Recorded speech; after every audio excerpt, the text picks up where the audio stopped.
is Jenny Barney, and today I'm going to tell you guys about Villisca Axe Murder House and the murders that took place there. As the name suggests, Villisca Axe Murder House is located in Villisca, Iowa. It's about an hour and 45 minutes away from my house in Omaha, Nebraska. Supposedly, it's haunted.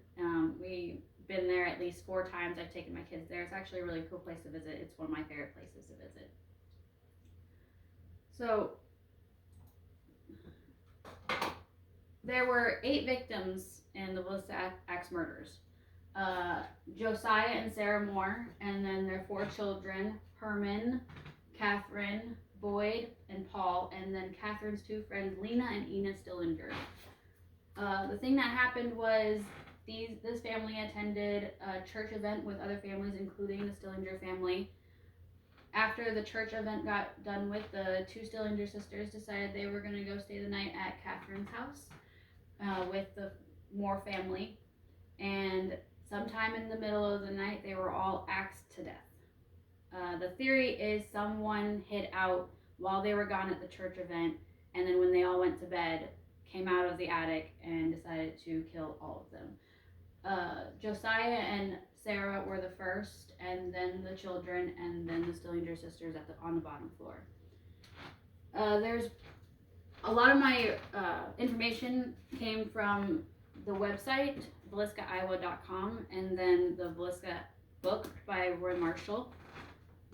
There are several theories of what could have happened or might have happened that night. One of them was the mayor is the one that killed them or paid someone to kill them, because apparently there was a lot of fighting going on between the mayor and Josiah Moore over some company business. Another one was Reverend Kelly is the one that murdered them. Apparently he was seen by witnesses leaving the church event early, and no one knew where he had went, but apparently he had went home.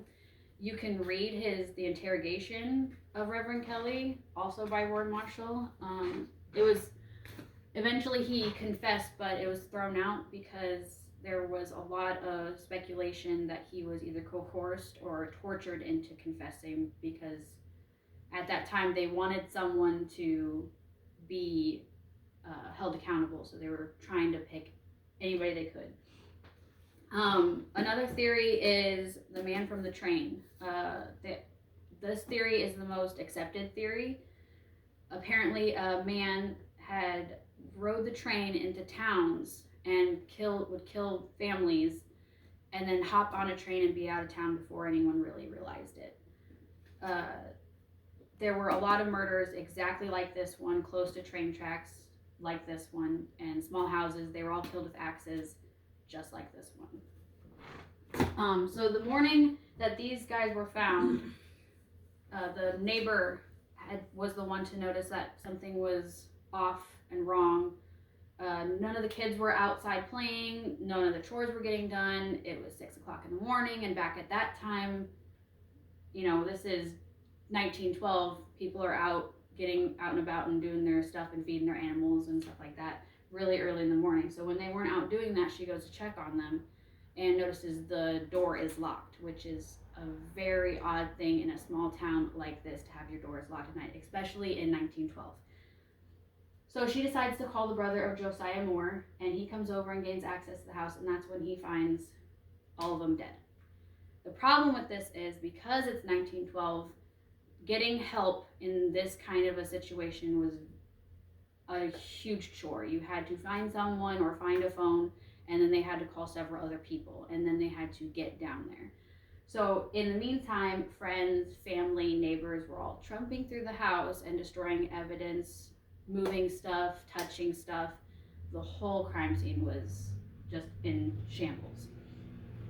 So this case still remains a cold case because they just can't figure out what had happened. And that is my presentation on the Villisca Axe Murder House and the murders that happened there.